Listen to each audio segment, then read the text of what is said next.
দেখেন কত সুন্দর নিরিবিলি পরিবেশ, গ্রামগঞ্জের মতো, ঢাকা শহরের মধ্যেও। হ্যাঁ, ওই যে গরু ঘাস খাইতেছে। এই যে শুধু ধান ক্ষেত আর ধান ক্ষেত। আমরা আসি, মাঝে মাঝে আসি, ছুটির দিন হলে আসি বিলের পাড়ে। দেন তো সর্বসাকুল্যে একটা কথা বলবো, ওই যে ঘুড়ি উড়াইতেছে, ওই দেখেন, ও যে ও যে ও যে সর্বসাকুল্যে একটা কথা বলবো, ভিডিওটি পুরো দেখার অনুরোধ রইল। হ্যাঁ, অনেক সুন্দর।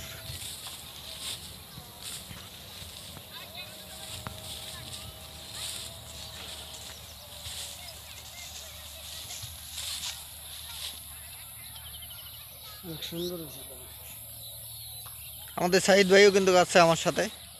হাই গাইস, আশা করি সকলেই ভালো আছেন। আমাদের পলাশ ভাই কন্টেন্ট মনিটাইজেশন পেয়েছে, আপনারা হয়তো সকলেই জানেন। তাই কন্টেন্ট মনিটাইজেশন পাওয়ার পরে কিন্তু অনেক আনন্দ পেয়েছি, আমিও অনেক খুশি হয়েছি যে পলাশ ভাই অনেক দিন ধরে কাজ করতেছে। তো অনেক দিন পরে কিন্তু কন্টেন্ট মনিটাইজেশন পেয়েছে। তো সবাই দোয়া করবেন পলাশ ভাইয়ের জন্য, পলাশ ভাই যেন সামনে আগাইতে পারে, কিছু করতে পারে। তো এখন আসছিলাম ভিডিও বানাইতে পলাশ ভাইয়ের সাথে।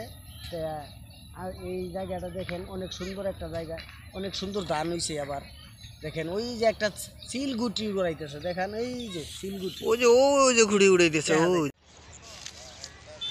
আসসালামু আলাইকুম, আপনারা সবাই কেমন আছেন? এই যে জমিগুলা দেখতেছেন, এই জমিগুলাই কিছুদিন আগে কিন্তু ধান ছিল। তো এই জমিগুলা, ঢাকা শহরে এই জমিগুলা মনে করেন যে পর্যাপ্ত পরিমাণে সার থাকে, এই জন্য বেশি কিছু দেওয়া লাগে না। ধানের ফলনও খুব সুন্দর হয়েছে।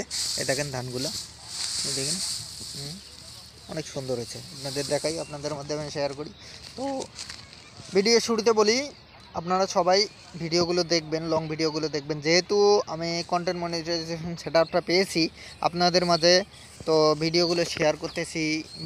লং ভিডিও দিতে হবে, বেশি বেশি পরিমাণে লং ভিডিও দিতে হবে। ও যে একটা গরু খাইতেছে,